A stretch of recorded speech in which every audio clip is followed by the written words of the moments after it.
السلام علیکم ورحمۃ اللہ وبرکاتہ۔ میں غریب ماں باپ کی لنگڑی بیٹی تھی۔ سب کہتے تھے کہ اس کے نصیب میں تو کوئی غریب ہی آئے گا۔ رشتے آتے مگر میرا لنگڑا پن دیکھ کر چلے جاتے۔ ایک دن ایک نائی نے رشتہ بھیجا تو سب نے مذاق اڑایا، مگر ابا نے ہاں کر دی۔ بارات کے دن پورا گاؤں حیران تھا۔ آگے پولیس پروٹوکول، پیچھے لمبی گاڑیوں کی قطار۔ میں سہمی ہوئی بیٹھی تھی۔ جب نکاح کے بعد نائی نے نقاب اتارا تو میرے ہوش اڑ گئے۔ وہ تو میرا نام چاندنی ہے، نام کی طرح چمکدار مگر قسمت کی طرح بجھا ہوا۔ بچپن کی وہ ساری یادیں دھندلی پڑ چکی ہیں، مگر ایک چیز میرے ذہن میں ہمیشہ واضح رہتی ہے۔ میرے قدم، یا یوں کہیں میرے وہ قدم جو کبھی صحیح سے زمین پر نہیں پڑے، جن کی چال میں وہ خوبصورت لچک اور رفتار نہیں تھی جو دوسری لڑکیوں کے نصیب میں ہوتی ہے۔ میں پیدائشی لنگڑی تھی۔ ہمارا گھر کچا تھا، غربت کی ایک دھول بھری تصویر، مگر اس کچے گھر کی کچی مٹی میں میری ماں کے دل کے خواب پلے تھے۔ ماں کہتی تھی، میری چاندنی تو ہے ہی چاند کا ٹکڑا، تیرا حسن تیری آنکھیں، بس یہ تھوڑا سا لنگڑا پن ہے۔ مگر اللہ تعالیٰ ہر عیب چھپا لیتا ہے، لیکن گاؤں والوں کی زبانیں اللہ کے بنائے ہوئے اس عیب کو کبھی چھپنے نہیں دیتی تھی۔ مجھے یاد ہے جب میں بچپن میں سہمی ہوئی قدموں سے گلی میں نکلتی تو عورتیں مجمع لگا لیتی، میری ماں کو مخاطب کرتی، مگر طنز مجھ پر ہوتا، اور ساجدہ کی ماں، بچی کو گھر میں ہی بٹھایا کرو، ایسے لنگڑاتے دیکھ کر تو لوگ ہنسیں گے، کون دے گا اس لنگڑی کو۔ یا پھر وہ خوفناک جملہ جو میرے بچپن کا ترانہ بن چکا تھا، تیرے نصیب میں تو کوئی لنگڑا یا بالکل غریب ہی آئے گا، تو کسی بوجھ اٹھانے کے لیے ہی بنی ہے۔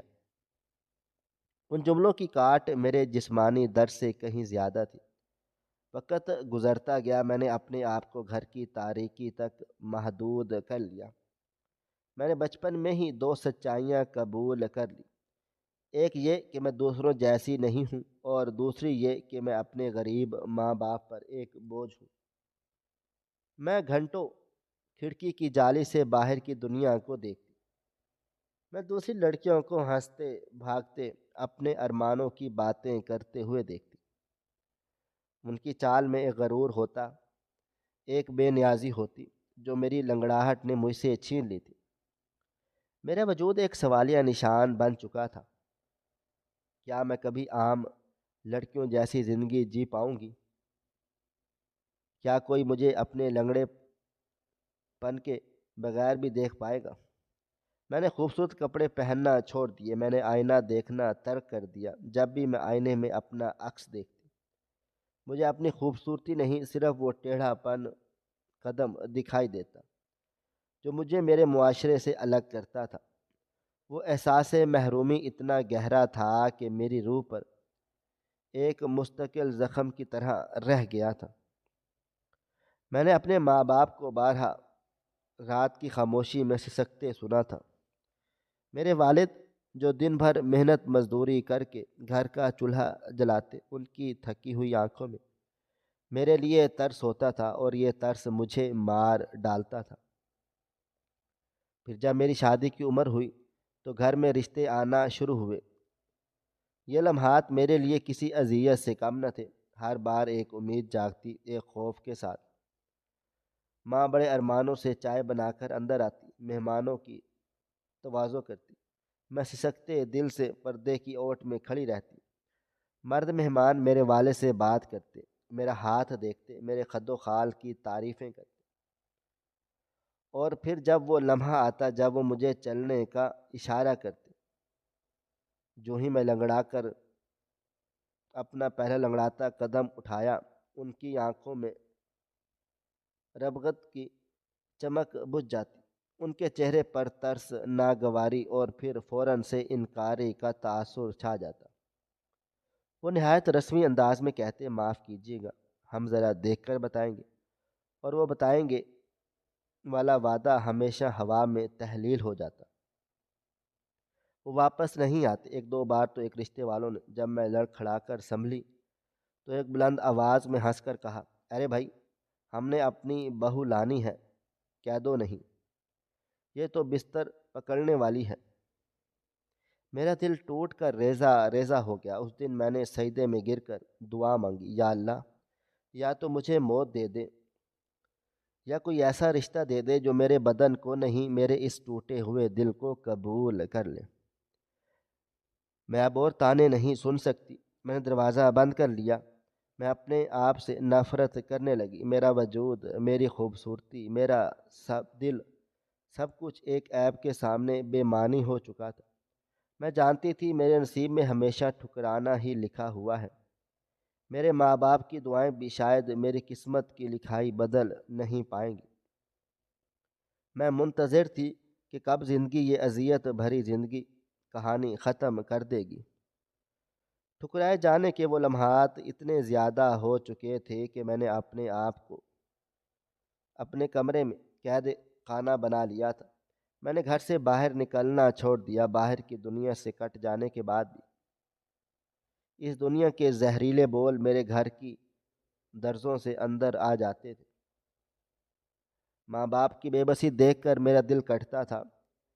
میرا دل، میرے والد صاحب جو اپنی محنت اور غربت کے باوجود ہمیشہ باوقار رہتے، اب رشتے کے انکار کے بعد سر جھکا کر خاموشی سے گھر چلے آتے۔ ان کے چہرے کی جھریوں میں میری قسمت کا قرب صاف جھلکتا تھا۔ ماں رات کو میرے سرہانے بیٹھ کر چپ کے روتی، میری بچی، تو اتنی نیک ہے، اللہ تجھے کیوں آزماتا ہے؟ ماں کی یہ بات مجھے مزید اندر سے کھوکھلا کر دیتی۔ میں سوچتی شاید میرے اندر ہی کوئی کمی ہے، کوئی ایسی خرابی ہے جو میرے لنگڑے پن سے بھی بہت بڑی ہے۔ میرا ڈپریشن گہرا ہوتا جا رہا تھا۔ میں نے کھانا کم کر دیا، مسکرانا بھول گئی اور باتیں کرنا بھی چھوڑ دیا۔ میری زندگی بس ایک سانس لینے کا عمل بن کر رہ گئی تھی۔ عورتیں ہمارے گھر کے سامنے سے گزرتے ہوئے ٹھہر جاتی، آوازیں اونچی کرتی، مگر میرے کانوں تک الفاظ کی کاٹ ضرور پہنچتی۔ سنا ہے ایک اور رشتہ آیا تھا، وہ بھی ہاتھ جھاڑ کر چلا گیا۔ اس کے ماں باپ نے تو سب امیدیں چھوڑ دی ہوں گی، یہ لنگڑی زندگی بھر بیٹھی رہے گی، شاید کسی فقیر سے ہی شادی ہو جائے، بس کس طرح ماں باپ کا بوجھ تو اترے۔ یہ جملے محض باتیں ہی نہیں تھی، میرے وجود پر پھینکے گئے پتھر تھے۔ میں کبھی کبھی سوچتی تھی کہ باتیں کرنے والے یہ نہیں سوچتے کہ اگر ان کی اولاد میں سے بھی کوئی ایسا نقص ہوتا تو ان کے دل پر کیا گزرتی، مگر لوگ انتہا کے بے حس تھے، انہیں کسی کا درد محسوس نہیں ہوتا تھا، بس وہ مذاق اڑانا ہی جانتے تھے۔ اب تو رشتے دیکھنے والے مذاق بھی اڑانے لگ گئے تھے۔ میرے ایک رشتہ دار نے تو یہاں تک کہہ دیا، ساجدہ، اب تم کسی بڑھائی یا دھوبی کا رشتہ کیوں نہیں دیکھ لیتی، وہی ہیں جو کم مانگیں گے اور اس کے عیب کو قبول کر لیں گے۔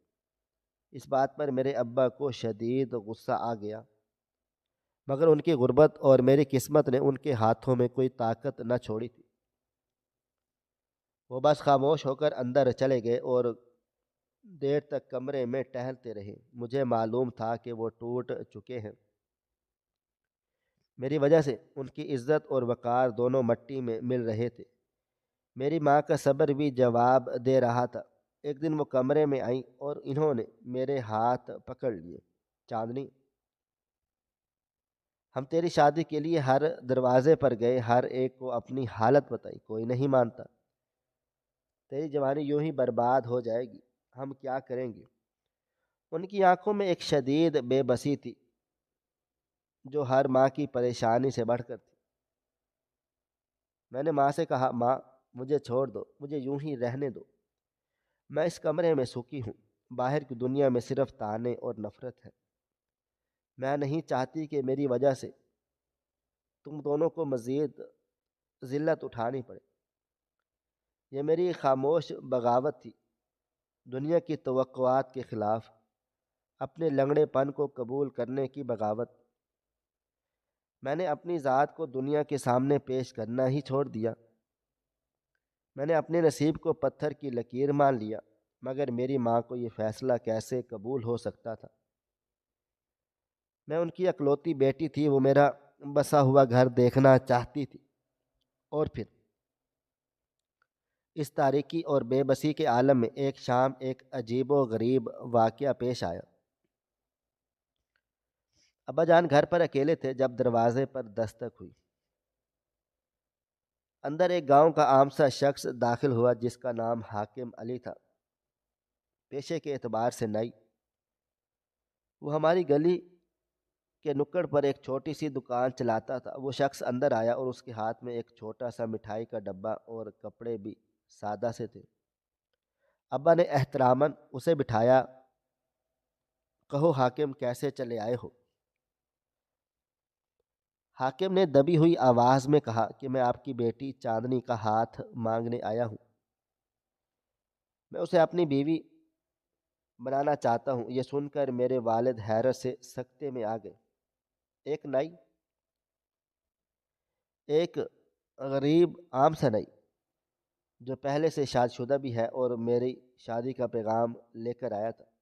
اس کے پاس نہ تو دولت تھی اور نہ ہی کوئی بڑا خاندان اور نہ ہی کوئی خاص رتبہ۔ ابا فوراً سے جلال میں آگے کہنے لگے، تمہاری ہمت کیسے ہوئی؟ ہم اتنے بھی گئے گزرے نہیں، ایک شادی شدہ مرد کو اپنی بیٹی دے دے۔ حاکم علی نے تحمل سے یہ سب سنتا رہا، پھر کہنے لگا کہ میں آپ کی بیٹی کو پوری عزت اور شان دوں گا کہ دنیا دیکھے گی، اور یہ بھی ایک حقیقت ہے کہ آپ کی بیٹی کا رشتہ کہیں نہیں ہو رہا۔ آپ سوچنے کے لیے وقت لے سکتے ہیں، مجھے کوئی اعتراض نہیں۔ وہ بڑے ہی تحمل انداز میں کہتا ہوا وہاں سے رخصت ہو گیا۔ اس نے جاتے ہوئے ایک بات کہی تھی، ابا جی، میں اس کے پاؤں کو نہیں، اس کے کردار اور دل کو بہانے آیا ہوں۔ میں سب جانتا ہوں اور مجھے کوئی اعتراض نہیں۔ آپ بھی ایک بار اچھی طرح سے سوچ لیں، سمجھ لیں، شاید آپ کا فیصلہ بدل جائے۔ جب یہ بات میرے کانوں تک پہنچی تو پہلے تو مجھے غصہ آیا۔ گاؤں والے جو تانا دیتے تھے وہ سچ ہو گیا۔ میرا نصیب اب ایک نائی سے جڑے گا، وہ بھی ایک شادی شدہ نائی سے۔ لیکن پھر ایک ٹھنڈے لہر میرے اندر دوڑ گئی۔ وہ واحد شخص تھا جس نے کھل کر میرے عیب کو جانا اور پھر بھی مجھے قبول کر لیا۔ کیا یہ میری قسمت کا کوئی عجیب مذاق تھا یا میری دعا کا غیر متوقع جواب؟ حاکم علی نائی کا رشتہ ایک چھوٹا سا پتھر تھا جو ہمارے ساکن تالاب میں ایک بڑے طوفان کی وجہ بن گیا۔ میں نے راتوں کو کروٹیں بدلنا شروع کر دی۔ اس کے الفاظ میں اس کے پاؤں کو نہیں، اس کے کردار اور دل کو بہانے آیا ہوں۔ میرے کانوں میں گونجتے رہے۔ یہ پہلی بار ہوا تھا کہ جب کسی مرد نے میرے جسمانی عیب کے باوجود مجھے چاہا تھا، مگر وہ تھا کو ایک نائی، پیشے کے اعتبار سے پست اور غریب بھی، جس کی بیوی مر چکی تھی۔ میرے اندر کی حصے محرومی اور خود رحمی ایک دوسرے سے ٹکرا رہی تھی۔ ایک آواز کہتی تھی، چاندنی، اسے قبول کر لو، کم از کم تمہیں ایک سہارا تو مل جائے گا۔ اکیلے رہنے اور تانے سننے سے بہتر ہے کہ کسی کا تو سایہ سر پر ہو۔ دوسری آواز میرے اندر خود ہی چیختی چلاتی تھی، کیا تمہارا نصیب اتنا ہی پست ہو چکا ہے کہ تم اب ایک نائی کی جھولی میں جا کر گرو گی؟ ماں اور ابا بھی شدید کشمکش کا شکار تھے۔ ماں کو میری شادی کی فکر کھائے چلے جا رہی تھی۔ وہ ہر بار کی طرح اس رشتے کو فوراً سے رد نہیں کر پائی۔ ان کی آنکھوں میں امید کی ایک ڈرپوک سی کرن بھی تھی۔ میری بیٹی کی رخصتی تو ہو جائے گی، یہ بوجھ تو اترے گا۔ مگر ابا کے لیے یہ معاملہ صرف رخصتی کا نہیں تھا، وقار کا تھا۔ ہمارے خاندان کی غربت کو ساری دنیا جانتی تھی، مگر عزت کا بھرم باقی تھا۔ اب اگر ایک نائی کا رشتہ قبول ہوتا تو گاؤں میں ہماری رہی سہی عزت بھی خاک میں مل جاتی۔ ابا کمرے میں سگریٹ کے لمبے لمبے کش لیتے اور بے چینی سے ٹہلتے رہتے۔ ساجدہ، یہ کیا ہو رہا ہے ہمارے ساتھ؟ یہ لوگ تو ہمارا جینا حرام کر ڈالیں گے۔ کیا دنیا کہے گی کہ غریب باپ نے لنگڑی بیٹی کو نائی کے پلے باندھ دیا؟ ابا کی آواز میں درد تھا، شکست کا درد۔ میں یہ سب کچھ سنتی مگر میرے پاس کوئی جواب نہ تھا۔ میں ان کے دکھ کا سبب تھی اور یہی حقیقت مجھے مار رہی تھی۔ پھر وہ ہوا جو میں نے سوچا ہوا تھا۔ کسی نہ کس طرح حاکم علی کے رشتے کی خبر گاؤں میں پھیل گئی۔ یہ کسی آگ لگنے سے کم نہیں تھا اور گاؤں والوں کے لیے یہ ایک سنسنی خیز خبر تھی۔ ایک تماشا، عورتیں جھرمٹ بنا کر ہماری گلی میں کھڑی ہو جاتی اور کہکے لگاتی، او ہو ساجدہ کی بیٹی کا نصیب کھل اٹھا، اب تو بال بنانے والا آ گیا ہے، کیا ہوا، چلو مفت میں سر کی مالش ہو تو ہو جائے گی۔ ایک عورت نے زور سے ہنستے ہوئے کہا اور دوسرے نے فوراً سے بات اچک لی، بیچاری لنگڑی ہے، اب اس کا شوہر کنگھی شیشہ لے کر گھومے گا تو برا کیا ہے، جو ملا ہے نصیب میں اس سے بہتر کہاں تھا۔ بیچارہ پہلی بیوی کی یاد میں تڑپتا رہتا ہے، جب دوسری لنگڑی بیوی آئے گی تو دل بہلا رہے گا۔ یہ طنز اور تضحیک کے تیر سیدھے میرے دل میں پیوست ہوتے تھے۔ یہ محض باتیں نہ تھی، یہ معاشرے کا وہ فیصلہ تھا جو میری حیثیت کو ناپ تول رہا تھا۔ مجھے لگ رہا تھا کہ گاؤں والے ہمیں گھیر کر ہماری بےعزتی کر رہے ہیں۔ میں ڈپریشن کی مزید گہرائی میں ڈوب گئی۔ میں بستر پر پڑی رہتی اور باہر کے شور شرابے کو نظر انداز کرنے کی کوشش کرتی رہتی۔ میرے وجود پر ان الفاظ کا زہریلا اثر ہو رہا تھا۔ میں خود کو اس قابل سمجھنے لگی کہ میرا رشتہ کسی پست ترین شخص سے ہی ہو سکتا ہے۔ میری خوبصورتی، میرا دل، میرا صبر، سب اس ایک لنگراہٹ کے آگے ہار چکا تھا۔ ایک شام ابا نے مجھے اپنے پاس بلایا، ان کی آنکھوں میں گہری تھکن تھی۔ انہوں نے میرا ہاتھ پکڑا جو لرز رہا تھا۔ چاندنی بیٹا دیکھو، دنیا کیا کہتی ہے اب ہم اس کی پرواہ نہیں ہے۔ میں نے پوری زندگی شرافت سے گزار ڈالی مگر میں تیری جوانی برباد نہیں کر سکتا۔ حاکم علی غریب سہی، نائی سہی، مگر اس نے تمہیں اپنے دل کی گہرائیوں سے قبول کیا ہے۔ یہ شخص تمہیں صرف اپنا سایہ دینا چاہتا ہے، کیا تمہیں اس رشتے سے کوئی نفرت یا ڈر ہے؟ میں نے آسمان کی طرف دیکھا، میں نے اپنے ماں باپ کے جھکے ہوئے کندھوں کو دیکھا، ان کی آنکھوں میں ایک آخری التجا تھی۔ میں جانتی تھی کہ یہ میری آخری کشتی ہے۔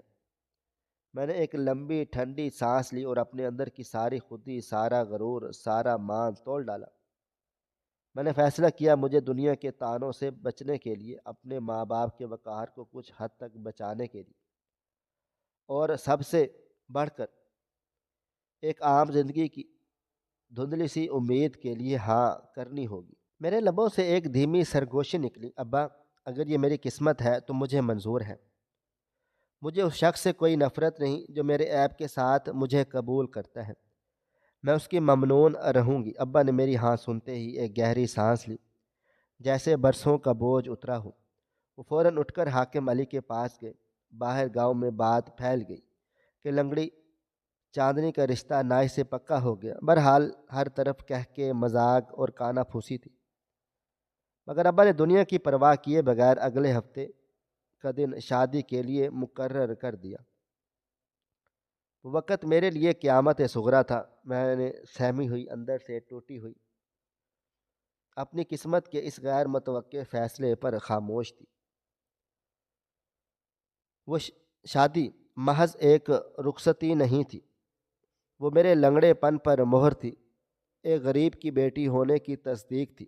جب ابا نے حاکم علی کو ہاں کر دی تو شادی کی تاریخ طے ہو گئی، تو ہمارے گھر میں ایک عجیب سی خاموشی چھا گئی۔ یہ خوشی کی ہلچل نہیں تھی بلکہ ایک بوجھل ذمہ داری کی تکمیل تھی۔ گھر کی حالت ایسی نہ تھی کہ کوئی دھوم دھام ہوتی، سب کچھ نہایت سادگی سے طے پا گیا۔ ابا نے گاؤں کے ایک دو قریبی رشتہ داروں کو اطلاع دی اور ماں نے پرانے صندوقچے سے اپنی وہ جمع پونجی نکالی جو انہوں نے برسوں سے سنبھال کر رکھی ہوئی تھی۔ میرے جہیز کے لیے وہ تھوڑے سے پیسے جو ماں نے پیٹ کاٹ کر بچائے تھے اب میری رخصتی کا واحد سہارا تھے۔ ماں صبح سویرے اٹھتی اور چپکے سے شہر کے بازار چلی جاتی، وہ بڑی غور سے چیزیں دیکھتی۔ اب ایک سادہ سی بیڈ شیٹ، چند برتن، ایک پرانی مگر صاف ستھری سلائی مشین انہوں نے بچپن سے مجھے چلانا سکھائی تھی۔ ماں ہر چیز خریدتے ہوئے یہ یقینی بناتی کہ کہیں حاکم علی کے گھر والے کوئی تانا نہ دے دے، بیٹی نائی کا گھر ہے تو کیا ہوا، ہم نے تو ایک لڑکی کی طرح جانا ہے، میں نے اپنی بساط سے بڑھ کر ہی سب کچھ کروں گی تاکہ تمہیں وہاں جا کر یہ نہ لگے کہ تم غریب گھر سے چلی آئی ہو۔ ماں کے یہ الفاظ ان کے ٹوٹے ہوئے دل کا عکس تھے۔ وہ اپنی ساری محرومیاں میرے نصیب سے دور کرنا چاہتی تھی۔ میرا جہیز بہت مختصر تھا، کوئی چمک دھمک نہیں، کوئی قیمتی زیور نہیں، بس چند ضروریات کی چیزیں تھیں جو ایک غریب گھر کی نئی نویلی دلہن کے لیے ضروری ہوتی ہیں۔ بس وہ سامان گھر آیا تو ماں نے اسے خود اپنے ہاتھوں سے سلیقے سے لپیٹا۔ وہ ایک ایک چیز پر ہاتھ پھیرتی جیسے اس میں سے اپنی دمائیں سمو رہی ہوں۔ میرے پاس بیٹھی ہوئی مجھے تسلی دیتی، بیٹی سامان کی فکر نہ کرو، نائی کا گھر ہے، زیادہ ضرورت نہیں پڑے گی، تم وہاں کی رانی بن کر رہو گی۔ لیکن ان کی آواز میں وہ چھوٹا جھوٹا سا اطمینان بھی نہیں تھا، وہ تو بس مجھے دلاسا دے رہی تھی۔ میری آنکھوں میں مستقل آنسو رہتے تھے۔ میں اپنے آپ سے پوچھتی تھی، کیا یہی میرا مقدر تھا؟ گاؤں میں میری کوئی سہیلی نہیں تھی، میری کزن بھی اکثر میرے لنگڑے پن پر افسوس کا اظہار کرتی اور مجھے دور رکھتی تھی۔ اب جب رشتے کی خبر پھیلی تو ہر گلی ہر محلہ میرے نام سے گونج رہا تھا۔ لوگ اب کھل کر میری تصحیح کر رہے تھے جو پہلے پس پردہ ہوتی۔ شادی تو نائی سے ہو رہی ہے مگر جہیز ایسے بنا رہے ہیں جیسے بادشاہ کے بیٹے سے رشتہ ہوا ہو۔ وہ تو کل تک بوجھ تھی، اب نائی کی چوکھٹ کی زینت بننے جا رہی ہے۔ ابا نے بڑی چلاکی کی، لنگڑی بیٹی کا بوجھ ایک نائی پر ڈال دیا، مفت کا نوکر مل گیا اسے۔ مگر سب سے زیادہ مجھے ایک تانا چھید رہا تھا، ایک نئی توہین جو میری شناخت سے جوڑ دی گئی۔ ہائے چاندنی، اب تو نائن بننے جا رہی ہے۔ نائی کے گھر والوں کو کیا کہتے ہیں، نائی ہی تو کہتے ہیں۔ یہ جملہ جیسے میرے دل میں آگ لگا دیتا تھا۔ میں خود کو مزید گھٹا ہوا محسوس کرنے لگی۔ میرا وجود، میری شخصیت، سب کچھ اب میرے شوہر کے پیشے سے چھوڑ دیا جاتا تھا۔ میں صرف چاندنی ہی نہیں تھی، میں اب نائن بن چکی تھی۔ یہ نام مجھے قبول نہ تھا مگر میرے پاس کوئی راستہ ہی نہیں تھا۔ ان تمام طعنوں اور باتوں کے باوجود ابا نے باہر جانا نہیں چھوڑا مگر وہ لوگوں سے آنکھیں نہیں ملاتے تھے۔ جب کوئی انہیں سلام کرتا تو وہ مختصر جواب دے کر آگے بڑھ جاتے۔ ان کی خاموشی میں ان کا درد چھپا تھا۔ وہ میرے لیے سب کچھ برداشت کر رہے تھے تاکہ مجھے اس اذیت ناک زندگی سے نجات مل سکے۔ میں نے خود کو ایک مضبوط پتھر بنانے کی کوشش کی۔ میں نے فیصلہ کر لیا، میں اب کوئی آنسو نہیں بہاؤں گی، میں خاموش رہوں گی اور اس سچ کو قبول کر لوں گی کہ آخر میرا یہی سب نصیب ہے۔ شادی سے ایک دن پہلے ماں نے آخری بار مجھے پرانے کپڑوں میں دیکھا۔ وہ میرے پاس آئی، میرے ماتھے پر بوسہ دیا اور ان کی آنکھوں سے آنسو بہہ نکلے۔ میں تجھے کوئی سونا چاندی تو نہ دے سکی مگر تیرا دل بہت صاف ہے، تو بہت نیک ہے، وہاں جا کر صبر سے رہنا، ہر بات کو برداشت کرنا، حاکم علی جیسا بھی ہے وہ تیرا شوہر ہے۔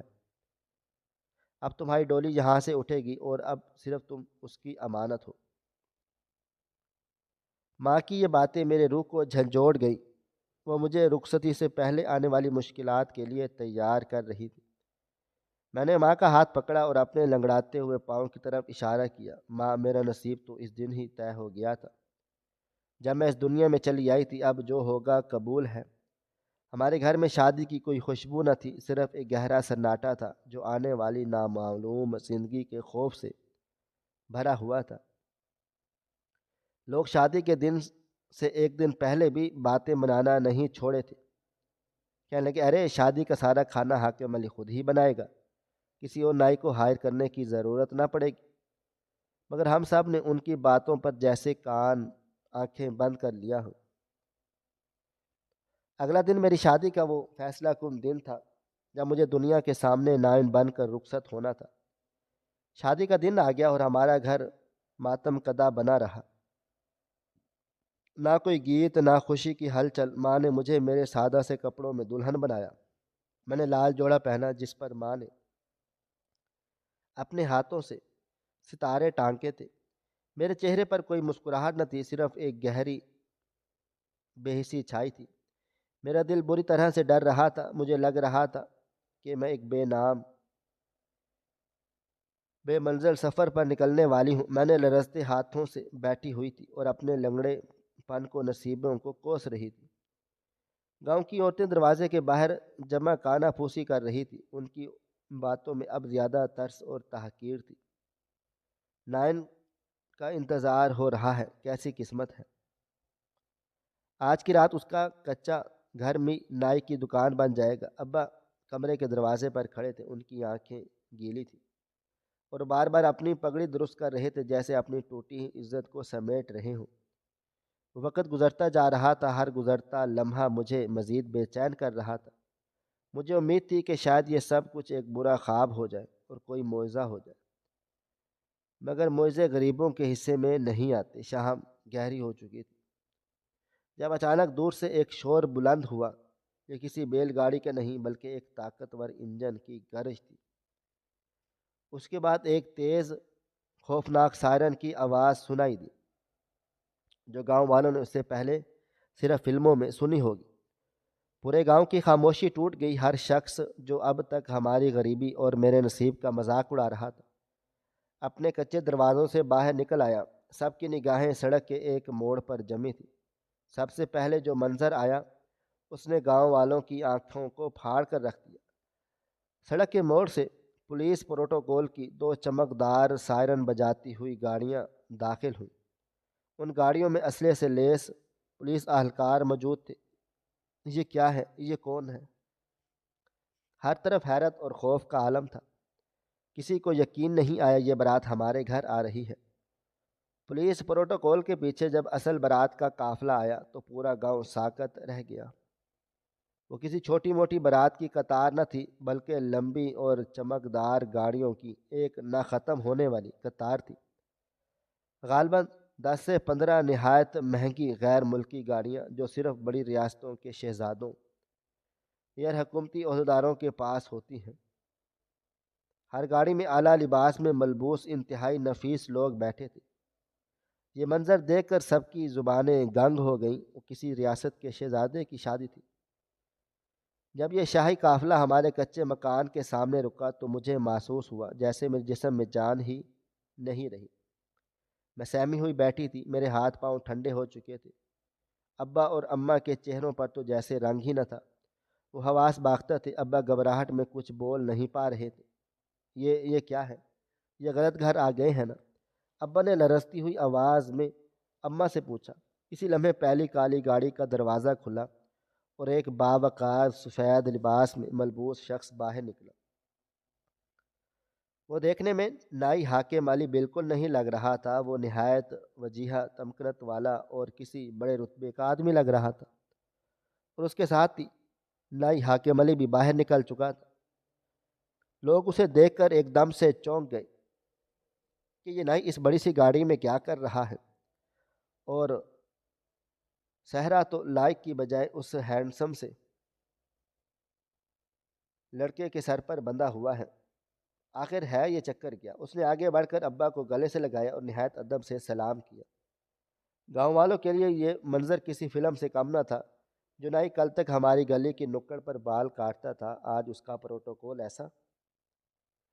جلدی جلدی رسمیں ہوئیں، سادگی سے نکاح پڑھا گیا، میری رخصتی کا وقت آ گیا۔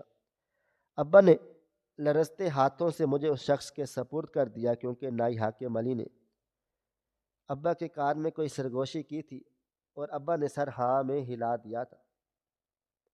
میں لنگڑاتی ہوئی قدموں سے ڈولی کی طرف بڑھی۔ میرے دل میں نہ خوشی تھی نہ غم، بس ایک بہت بڑا تجسس اور خوف تھا کہ یہ سب کیا ہو رہا ہے، یہ کون لوگ ہیں۔ بارات کا قافلہ گاؤں سے نکلا اور میں نے پیچھے مڑ کر اپنے کچے گھر کی طرف دیکھا جو اب کسی محل کے سامنے کھڑا تھا۔ جب گاڑی ایک شاندار روشن بنگلے کے سامنے رکی تو میرے ہوش اڑ گئے۔ حاکم علی کے گھر نہیں ہو سکتا۔ کمرہ نہایت خوبصورت تھا، جیسے پھولوں سے سجایا گیا ہو۔ میں گھونگھٹ نکالے پلنگ پر سہمی ہوئی بیٹھی تھی۔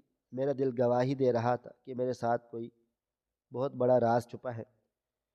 یہ ایک سادہ سا نائی کا گھر نہ ہو سکتا۔ تھوڑی دیر کے بعد دروازہ کھلا اور وہی سفید لباس والا شخص کمرے میں داخل ہوا۔ اس نے آہستگی سے دروازہ بند کیا اور میری طرف بڑھا۔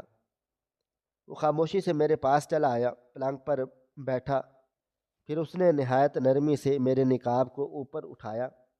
میں نے آنکھیں بند کی تھی جب میں نے ڈرتے ڈرتے اپنی آنکھیں کھولیں اور اس شخص کے چہرے پر نظر ڈالی تو میری چیخ نکلتے نکلتے رہ گئی تھی۔ میرے ہوش اڑ گئے۔ یہ حاکم علی نہیں تھا، یہ ایک بالکل نیا جانا پہچانا چہرہ تھا۔ اس کی آنکھوں میں گہری چمک تھی اور اس کا چہرہ کسی ریاست کے شہزادے کے جیسا باوقار لگ رہا تھا۔ مجھے ایک جھٹکا لگا، سب سے بڑا صدمہ۔ میں نے بول میں ڈوبی آواز میں پوچھا، تم کون ہو؟ حاکم علی نہیں ہو؟ حاکم علی کہاں ہے؟ اس شخص نے مسکراتے ہوئے میرے ہاتھ کو تھاما اور ایک دم سے سارا راز کھول دیا۔ میرے اندر ایک شدید خوف اور تجسس کی لہر دوڑ گئی۔ وہ باوقار شخص جس کے چہرے پر نرمی اور محبت تھی مسکرایا اور اس کی مسکراہٹ میں ایک گہرا راز چھپا تھا۔ وہ اٹھا، ایک قدم پیچھے ہٹا اور نہایت پر اعتماد روبدار آواز میں بولا، چاندنی، تم مجھے نہیں پہچانتی؟ میں وہی ہوں جس کے ساتھ تم بچپن میں کھیلتی تھی، جسے تم شاہد کہتی تھی۔ نائی حاکم علی کا بیٹا۔ میں سکتے میں آ گئی۔ شاہد؟ حاکم علی کا بیٹا؟ میرے بچپن کا واحد دوست؟ مگر یہ کیسے ممکن ہے؟ وہ تو ایک غریب نائی کا بیٹا تھا اور یہ شخص تو کسی بڑے حاکم سے کم نہیں لگ رہا۔ میری آنکھوں میں حیرت اور بے یقینی کا سمندر موزن تھا۔ اس نے میرا لرزتا ہوا ہاتھ اپنے ہاتھوں میں لیا اور بولنا شروع کر دیا، میرا پورا نام شاہد علی ہے اور میرا باپ حاکم علی ہے۔ میں تمہیں خوب یاد ہوں گا، وہی تمہارے گھر کے قریب بال کاٹتا تھا، لیکن اب میں کوئی نائی نہیں ہوں، میں اس شہر کا اسسٹنٹ کمشنر ہوں جو تمہارے ساتھ بچپن میں مٹی میں کھیلا کودا کرتا تھا۔ ماضی کا پردہ ہٹا اور میرے سامنے بچپن کی یادیں ایک فلم کی طرح چلنے لگی۔ میرا لنگڑا پن گاؤں کے ہر بچے کے لیے مذاق تھا، کوئی میرے ساتھ نہیں کھیلتا، سب مجھے دھتکارتے تھے اور تانے دیتے۔ مگر حاکم علی کا بیٹا شاہد وہ سب سے مختلف تھا۔ شاہد ہی وہ واحد لڑکا تھا جو میری لنگڑاہٹ کو نظر انداز کر کے میرے ساتھ کھیلتا کودتا، مجھے سہارا دیتا، مجھے دوڑنے کی ترغیبیں دیتا۔ چاندنی، تم بہترین دوڑتی ہو، بس تم اپنا راستہ تھوڑا آہستہ چلو۔ وہ کبھی میرے عیب کا مذاق نہیں اڑاتا تھا، اس کے الفاظ، اس کا بے لوث ساتھ میرے طریق بچپن کی واحد روشنی تھا۔ تمہیں یاد ہے چاندنی؟ شاہد نے نرمی سے پوچھا، جب تم روتی تھی تو میں تمہیں پتھروں سے کھیل کر ہنساتا تھا۔ اس دن میں نے فیصلہ کر لیا تھا، اگر میں نے شادی کی تو میں صرف چاندنی سے کروں گا۔ شاہد نے بتایا، وہ میٹرک کے بعد شہر چلا گیا اور اس کے باپ نے مزدوری کر کے پڑھایا لکھایا۔ شاہد نے دن رات ایک کر دیے۔ اس کے دل میں صرف اپنے باپ کی غربت ختم کرنے کا جذبہ تھا، بلکہ میری زندگی میں خوشیاں لانے کا عہد بھی۔ اس نے مقابلے کا امتحان دیا اور اللہ نے اس کی محنت کا پھل دیا، اور محنت کا نائی آج ایک بڑا افسر، اسسٹنٹ کمشنر بن چکا۔ میں شہر گیا مگر میرا جذبہ تمہارے لیے کبھی نہ بدلا۔ چاندنی، میں تمہیں اپنا وقار اور کامیابی دکھا کر شادی نہیں کرنا چاہتا تھا، میں دیکھنا چاہتا تھا کیا تمہاری محبت میں کوئی فرق آیا یا نہیں۔ اس نے میری آنکھوں میں دیکھتے ہوئے کہا، میں نے اپنے والد کو بھیجا، نائی حاکم علی کو۔ میں جانتا تھا کہ نائی کے نام پر وہ لوگ تم پر اور تمہارے والدین پر بہت زیادہ طعنے دیں گے۔ میں یہ دیکھنا چاہتا تھا کیا تم اپنے اس لنگڑے پن اور معاشرتی دباؤ میں مجھے، میرے باپ کے پیشے کو اور ہمارے رشتے کو قبول کرتی ہو یا نہیں۔ اور تم نے سب طعنے سن کر، سب اذیتیں سہ کر مجھے ایک نائی کے بیٹے کو قبول کیا۔ یہی تمہاری اصل کامیابی ہے۔ اس نے آگے کہا، وہ برات، وہ پروٹوکول سب میرے عہدے اور میری حیثیت کے مطابق تھا، کی وجہ سے تھا۔ یہ میں تمہیں اس لیے دکھانا چاہتا تھا کہ تم اپنے ماں باپ کے سامنے جھک کر نہ بیٹھو۔ تم کسی نائی کی نہیں بلکہ ایک اسسٹنٹ کمشنر کی بیوی بن کر رخصت ہوئی ہو، اور اب تمہارے ماں باپ فخر سے سر اٹھا کر جئیں گے۔ شاہد نے مسکراتے ہوئے اپنے والد کو یاد کیا۔ میرے والد حاکم ملک کو تو میں نے صرف رشتہ بھیجنے کے لیے استعمال کیا۔ میں نہیں جانتا کہ لوگ میرے نام پر تمہارے والدین کو زیادہ جہیز کے لیے مجبور کریں۔ وہ آج سب سے زیادہ خوش ہوں گے کیونکہ ان کے بیٹے نے اپنی بچپن کی محبت کو وقار کے ساتھ پا لیا اور اس کے لیے ایک پل کے لیے بھی اپنی کامیابی کا سہارا نہیں لیا۔ میرے آنسو بہہ نکلے۔ یہ آنسو غم کے نہیں، صدیوں کی محرومی کے ختم ہونے کی خوشی کے تھے۔ میں نے ایک نائی کے بیٹے کو قبول کیا، مگر نصیب نے مجھے ایک شہزادے سے بڑھ کر عزت بخشی تھی۔ لنگڑے پن کا تانا ہمیشہ ہمیشہ کے لیے مر مٹ چکا تھا۔ اگلی صبح میں نے ایک نئی چاندنی تھی۔ میرے دل کا بوجھ ہٹ چکا۔ میرا لنگڑا پن مجھے اب شرمندہ نہیں کر رہا تھا۔ میں ایک محبت کرنے والے باوقار شخص کی بیوی تھی، اور سب سے بڑھ کر میں ایک اسسٹنٹ کمشنر کی بیوی تھی۔ شاہد نے مجھے نئی خوبصورت ساڑی پہنائی اور میرے ماتھے پر بوسہ دے کر کہا، آج تم اپنے گھر واپس جا رہی ہو چاندنی، مگر اب کسی کے سامنے سر جھکانے کی ضرورت نہیں ہے۔ آج تم فخر سے جا رہی ہو۔ میں نے محبت کا امتحان پاس کیا ہے۔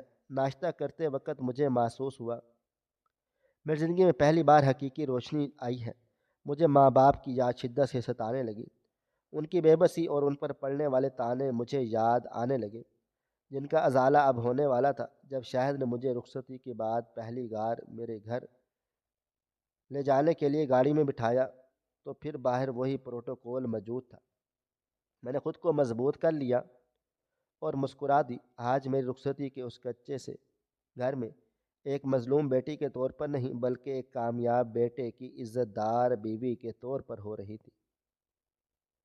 جب ہماری کالی لمبی گاڑیوں کا قافلہ ہمارے گاؤں کی مٹی والے گھر میں داخل ہوا تو وہی منظر دوبارہ سے برپا ہو گیا، مگر اس بار ماحول میں حیرت کے ساتھ ساتھ ایک گہرا سکوت اور خوف تھا۔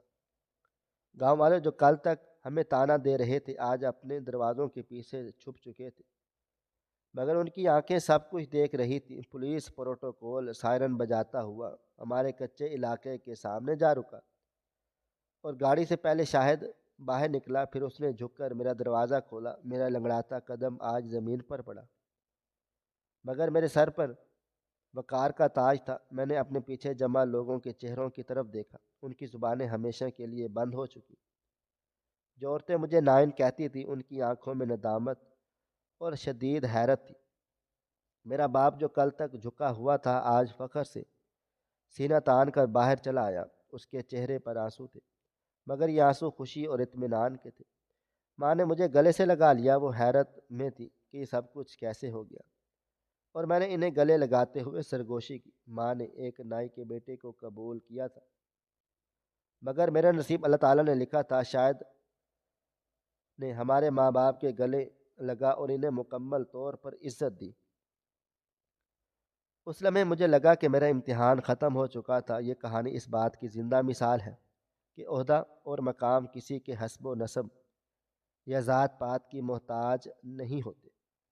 شاہد علی نے نائی کے گھر جنم لیا، مگر اس نے محنت اور لگن سے آسمان کو چھوا اور ثابت کر دیا کہ وہ کسی اچھے عہدے کا تعلق اس کے کردار، محنت اور قابلیت سے ہوتا ہے، نہ کہ اس کے خاندانی حیثیت یا پیشے سے۔ اور سب سے بڑا سبق یہ ہے کہ کسی بھی انسان کا جسمانی نقص یا عیب، خواہ وہ لنگڑا پن ہو یا کوئی اور مجبوری، اس بات کی دلیل نہیں کہ اس کی قسمت میں کوئی اچھا ساتھی نہیں ہو سکتا۔ رب العزت نے میرے لنگڑے پن کو میری نیکی اور صبر کا ذریعہ بنایا اور مجھے ایک ایسا ساتھی دیا جس نے میرے عیب پر نہیں، میری روح کی پاکیزگی پر یقین کیا۔ زندگی میں سب سے بڑی دولت بے لوث محبت اور حقیقی انسان کی قدر کرنا ہے، جو کسی جسمانی نقص یا ظاہری غربت کی محتاج نہیں ہوتی۔ میری کہانی ان تمام لوگوں کے منہ پر ایک زوردار تمانچہ ہے جو انسان کو اس کے لباس، ظاہری شکل یا ذات سے پرکھتے ہیں۔ ہماری آج کی یہ کہانی آپ کو کیسی لگی؟ کومنٹ باکس میں اپنی رائے کا اظہار ضرور کیجیے اور ہمارے چینل کو سبسکرائب ضرور کر لیں۔ شکریہ۔ اللہ حافظ۔